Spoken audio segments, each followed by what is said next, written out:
కానీ వాళ్ళు విడుదల చేసిన శ్వేతపత్రంలోనే స్పష్టంగా ఒప్పుకున్నారు. సగటున 19.2 గంటల కరెంట్ ఇచ్చినాము అన్నారు వ్యవసాయానికి. సగటు 19.2 గంటలు అంటే ఏంది? 24 గంటల కరెంట్ ఇచ్చినట్టే కదా. దబ్బని ఎప్పుడైనా అవుటేజ్ అయితే, దబ్బని ఎప్పుడైనా 16 గంటలు అయితే, మిగతా టైంలో 24 గంటలు ఉంటేనే కదా సగటు 19 గంటల 20 నిమిషాలు వచ్చేది. అంటే అంత అసమగ్రమైన తప్పుల తడకతో వాళ్ళు వచ్చినా వాస్తవాలుగా ఒప్పుకోక తప్పలేదు. మరి రైతుల కోసం దాదాపు 37,000 కోట్ల రూపాయలు ఉచిత విద్యుత్ కోసం మా ప్రభుత్వం ఖర్చు పెట్టింది. ఇది నిరర్ధకమంటారా? ఇది తప్పంటారా? రైతుల ఆత్మహత్యలు నివారించడానికి, రైతులు ఎప్పుడు కావాలంటే అప్పుడు వ్యవసాయం చేసుకునే పరిస్థితి కల్పించడానికి, అర్ధరాత్రి పోయి కరెంటు షాక్ కొట్టి చావకుండా, పాము గుట్టి చావకుండా, తేళ్లు కొట్టి చావకుండా నిశ్చింతగా ఇంట్లో పడుకునే పరిస్థితి తెచ్చి 24 గంటల కరెంట్ ఇస్తే దాన్ని నిరర్ధకం అంటే అది అప్ప అంటే అది అప్ప లేక మీరు చెప్పేది తప్ప ఆలోచించాలని చెప్పి నేను కోరుతా ఉన్నాను. 58.29 లక్షల మంది రైతులకు 2 దఫాలుగా 30,000 కోట్ల రుణమాఫీ చేసింది మా ప్రభుత్వం. మొదటి దఫా మొదటి టర్మ్లో 16,000 కోట్ల రుణమాఫీ, రెండవసారి 14,000 కోట్ల రుణమాఫీ చేసినాం. ఇంకో 4,500 కోట్ల రుణమాఫీ ఉంది. అది కూడా తప్పకుండా చేసేటోళ్ళం. కానీ దురదృష్టవశాత్తు ఉంది. అది కూడా తప్పకుండా చేసేటోళ్ళం. కానీ దురదృష్టవశాత్తు ఈ మధ్యలో ఎలక్షన్ రావడం, దానివల్ల 30,000 కోట్ల కాడికి ఆగిపోయింది. ఇది చేసింది మా ప్రభుత్వం. ఇది వాస్తవం. రైతు బంధు పేరుతో భారతదేశంలో ఏ ప్రభుత్వం ఏ నాయకుడు చేయలేదు. 70 లక్షల మంది రైతులకు 73,000 కోట్ల రూపాయలు పెట్టుబడి రూపంలో అందించి వారిలో ఒక ధీమా నింపింది కేసీఆర్ గారి ప్రభుత్వం అనే మాట నేను మీకు గుర్తు చేస్తా ఉన్నాను. ప్రపంచంలో ఎక్కడా లేని విధంగా ఇదైతే నాకు చాలా విడ్డూరంగా అనిపించింది. గౌరవ ముఖ్యమంత్రి గారు మొన్న శాసనసభలో మాట్లాడతారు, 1,11,320 కుటుంబాలకు 5 లక్షల చొప్పున రైతు బీమా వచ్చింది. గౌరవ ముఖ్యమంత్రి గారు ఏమంటారు తెలుసా మొన్న శాసనసభలో? ఇక ఆయనను ఎట్లా అర్థం చేసుకోవాలో నాకైతే అర్థం కాలేదు. ఈ 1,11,000 మంది ఆత్మహత్యలు చేసుకున్నారంటాడు ఆయన. రైతుల ఆత్మహత్యలు జరిగినాయి అంటాడు. సహజ మరణాలకు కూడా ఏ రకంగా మరణించిన రైతు ఆ కుటుంబం రోడ్డు మీద పడద్దని చెప్పి రాష్ట్రంలోని 40 లక్షల మందికి మేము రైతు బీమా చేస్తే అందులో సహజ మరణాలే దాదాపు 99.9% ఉండి 1,11,000 కుటుంబాలకు ఇన్ని పైసలు వస్తే దీన్ని రాష్ట్ర ముఖ్యమంత్రి ఎట్లా వక్రీకరిస్తాడంటే, ఎంత తప్పుల తడక అంటే వాళ్ళ నివేదిక, దీన్ని పట్టుకొని 1,11,000 ఆత్మహత్యలు జరిగినాయని మాట్లాడతాడు. ఇది వాళ్ళ పరిజ్ఞానం, ఇది వాళ్ళ తెలివితేటలు. ఇట్లాంటి ముఖ్యమంత్రిని, ఇట్లాంటి ప్రభుత్వాన్ని నేను ఏమనాలి, ఎట్లా నిందించాలా, మీరు ఎట్లా దీన్ని అర్థం చేసుకోవాలా, రాష్ట్ర ప్రజలు, రాష్ట్రంలోని రైతులు మీరే ఆలోచించాలని చెప్పి నేను కోరుతా ఉన్నాను. ఈ ఒక్క మాటలో చెప్పాలంటే తెలంగాణలో ఏం జరిగింది అంటే 9 ఏళ్లలో మా ప్రభుత్వం ఇగో మేము కొనుగోలు చేసింది గింత రైతుల నుంచి. సివిల్ సప్లైస్ కార్పొరేషన్ అప్పులు అంటారు కానీ మరి గింత కొనుగోలు చేసినామనే మాట మాత్రం చెప్పరు. 1,34,000 కోట్ల 768 కోట్ల రూపాయలు విలువ చేసే ధాన్యం కొనుగోలు చేసినాం. ఇతర పంట ఇదేమో వరి, ఇతర పంటలు దాదాపు 11,500 కోట్లు. జొన్నలు కానీ మా ఆర్మూరు ప్రాంతంలో, ఇతర ప్రాంతాల్లో మా జీవన్ రెడ్డి గారు ఇక్కడే ఉన్నారు, జొన్నలు, మొక్కలు అన్నీ కలుపుకుంటే దాదాపు 1,50,000 కోట్ల విలువ చేసే ధాన్యాన్ని రైతుల నుంచి కొన్న రైతు ప్రభుత్వం మా ప్రభుత్వం అనే మాట నేను మీకు విజ్ఞప్తి చేస్తా ఉన్నాను. ఏం జరిగింది తెలంగాణలో కేసీఆర్ వచ్చినాక? ఇప్పుడు నేను చెప్పిన సాగునీరు, నేను చెప్పిన విద్యుత్తు అన్నింటి వల్ల జరిగింది ఏంటంటే ఇది.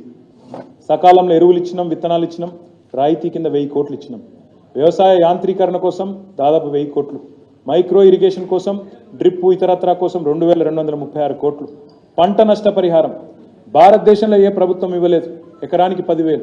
ఈ దేశంలోనే రికార్డు ఇచ్చింది కేసీఆర్. దానికోసం ఇగో 1,794 కోట్లు. సివిల్ సప్లైస్ ఇప్పుడే నేను చెప్పిన ఇగో పెట్టిన ఖర్చు ఇది. గిడ్డంగులు రాష్ట్రంలో మేము వచ్చే నాటికి 4 లక్షల మెట్రిక్ టన్నుల గోదాములు ఉండే. ఘనత వహించిన కాంగ్రెస్ ప్రభుత్వం 50-60 ఏళ్ళు 11 సార్లు అవకాశం ఇస్తే వాళ్ళు కట్టింది ఇగో గింత 4 లక్షల మెట్రిక్ టన్నులు కట్టిరు గోదాములు. మేము వచ్చినాక దాన్ని 6 రెట్లు పెంచి 25 లక్షల మెట్రిక్ టన్నులకు తీసుకుపోయిన మాట వాస్తవం. రైతులందరూ కలిసి కూర్చునేటట్టు 2,600 రైతు వేదికలు. ఇది రాయపర్తిలో మా మినిస్టర్ గారు, ఆనాటి మినిస్టర్ గారు దయాకర్ రావు గారు కట్టించిన రైతు వేదిక సొంత ఖర్చులతో ఇట్లాంటివి 2,600 ఒకటి కట్టినాం. దానివల్ల ఏమైందంటే ఇవన్నిటి పర్యవసానంగా ఉచిత కరెంటు, రైతుకి ఇచ్చిన పెట్టుబడి, ఇట్లాంటి అన్ని రకాల ఇంటర్వెన్షన్స్ వల్ల జరిగింది ఏంటంటే ఇది. పెరిగిన సాగు ఆ రోజు 2014లో 2 పంటలు కలిపితే 1,31 కోట్లు. మరి ఈరోజు తెలంగాణ 2,68,00,000 ఎకరాలు 2 పంటలు కలిపితే ఇది. ఆనాడు వరి ధాన్యం 2014లో మొత్తం ఉత్పత్తి 68 లక్షల టన్నులు, ఈరోజు 3.5 కోట్ల టన్నులు. ఈ సంపదను దేంతో కొలుస్తారు? ఈ సంపద ఎట్లా కొలుస్తారు? ఈ సంపద ఎట్లా చెప్తారు ప్రజలకి? దయచేసి ఆలోచించాలని చెప్పి నేను కోరుతా ఉన్నాను. తెలంగాణలో అటు పాడితో పాటు పంటతో పాటు ఇటు పాడి వ్యవసాయ అనుబంధ రంగాలు కూడా అద్భుతంగా పురోగమించినాయి. మా ముదిరాజ్ సోదరులు, మా గంగపుత్ర సోదరులు ప్రభుత్వం తీసుకున్న ఒక్క చర్య వల్ల మేము ఖర్చు పెట్టింది దాదాపు 433 కోట్లు. 2014లో ఆనాడు 2.68 lakh టన్స్ ఉండేది మొత్తం ఫిషరీస్. ఇవాళ భారతదేశంలో number 1 state in inland fisheries Telangana. Number 1 state. ఎందుకు? 433 కోట్లు ఖర్చు చేసినాం. దాదాపు 500 కోట్ల చేప పిల్లలు పంపిణీ చేస్తే దానివల్ల మేము సృష్టించిన సంపద 30,000 కోట్లు. ఇది ఎందుకు చెప్పలే మీరు ఇచ్చిన శ్వేతపత్రంలో? అందుకే నేను అంటున్నా, ఈ శ్వేతపత్రం మా మత్స్యకారులైన ముదిరాజ్ సోదరులు, మా గంగపుత్ర సోదరులు వాళ్ళు సృష్టించిన రాష్ట్ర సంపద ఇగో ఇది.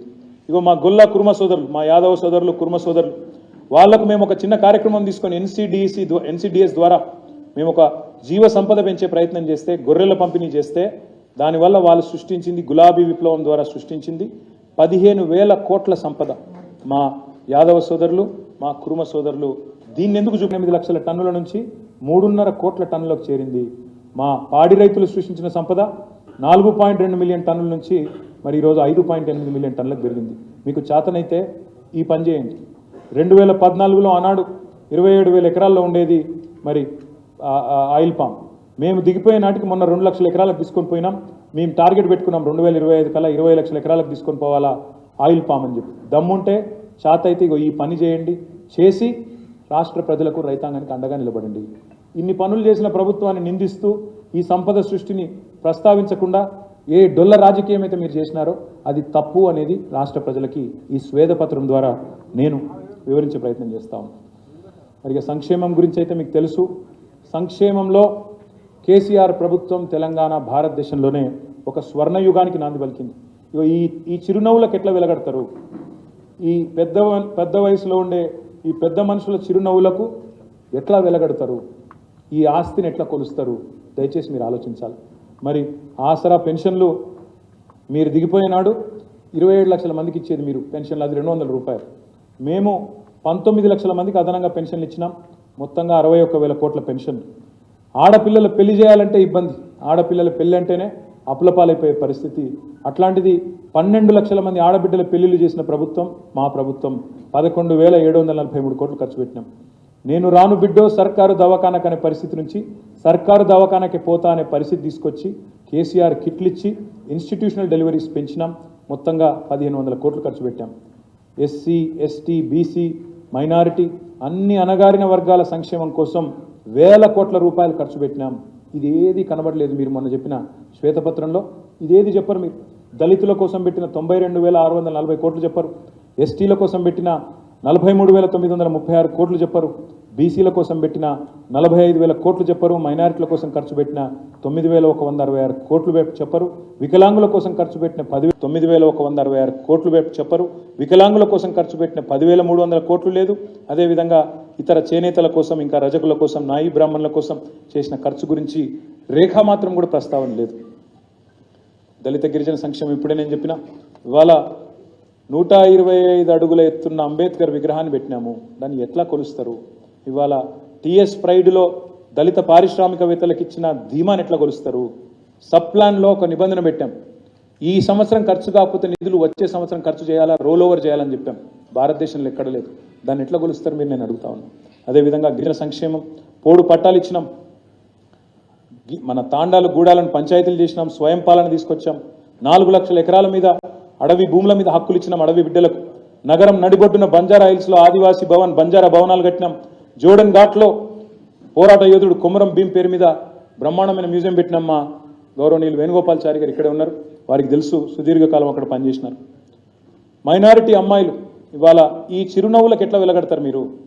మైనారిటీ అమ్మాయిలకు చదువులు దూరమైన అనే పరిస్థితి నుంచి ఇవాళ దాదాపు 60,000 మంది మైనారిటీ ఆడపిల్లలు ఇవాళ గవర్నమెంట్ రెసిడెన్షియల్ పాఠశాలల్లో ఒక్కో సంవత్సరానికి 1,20,000 రూపాయలు ఖర్చు పెడుతూ కోసం మైనార్టీ అమ్మాయిల కోసం పెట్టిన ముస్లిం కావచ్చు హిందువులు వాటిని ఎట్లా వెలగడదు ఇక మా ప్రభుత్వం స్కేలు ప్రాపగాండాకి ఎక్కువ ప్రాధాన్యత ఇచ్చిందని చెప్పినారు.